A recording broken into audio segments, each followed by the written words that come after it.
Hello everyone, my name is Chandra. I am a lecturer in Biology Education Department of Universitas 11 Maret, Indonesia.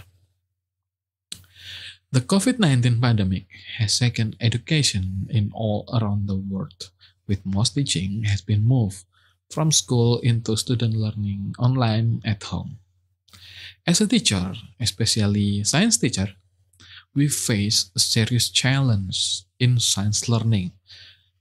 That is how to design lab work in remote setting.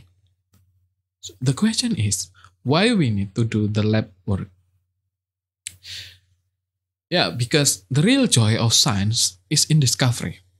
We can develop students' knowledge, understanding, and scientific process skills, such as identifying problems, formulating hypotheses, analyze data, and many other skills by conducting experiments in the laboratory.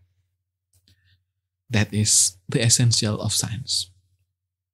In this video, I want to share an insight about the way we can move from our traditional learning environment into remote ones, especially in science learning. Thank you for technology. Today, we are able to recreate that lab experience entirely online, something that become very popular today in many educational institutions in all around the world. We call it a virtual laboratory. So the concept of virtual laboratory is to enable the key concept to be explored in a practical way that can be live streamed to our students, monitor, or even to a virtual environment. It also maintains a high degree of interactivity since students can interact and manipulate the environment at once. So I want to show the example of my virtual laboratory.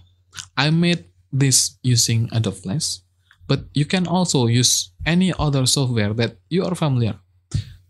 So maybe for the first time it looks complicated, but in reality it's very simple. You can also make this kind of virtual lab using Microsoft PowerPoint. It's very easy. But I will not tell you about how to make this virtual lab because the time is insufficient and maybe in the next lesson. Today I will show you how to use virtual lab on the remote learning setting. Okay, so this is my virtual lab. I made this virtual lab for environmental pollution experiment. We are usually using aquarium with real aquarium with fish in the real laboratory setting, like you see on the picture. And as you can see on the screen, we can manipulate some variable, for example, the type of pollutant and its effect to the fish. So student can get the data from this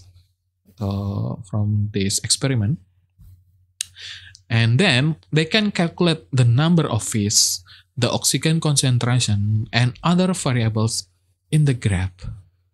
So after they do this virtual experiment, they can tabulate the data into the table and analyze it.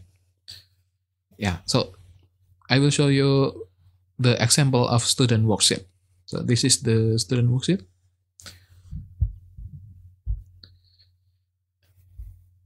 Yeah, so this is very easy. We can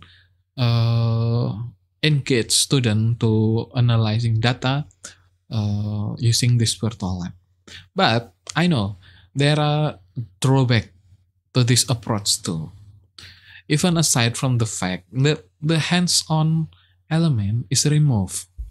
But that is okay because our purposes our student can learn how to identify problem, analyze the data, and make conclusion from the virtual experiment. The conclusion is, no matter about the modality, we must provide learning that remains effective and accessible to our students. I believe our students are paying for this experience and we owe them our best effort, just as we expect the best autumn in class. Okay, guys, thank you for watching and see you on the next lesson. Bye bye.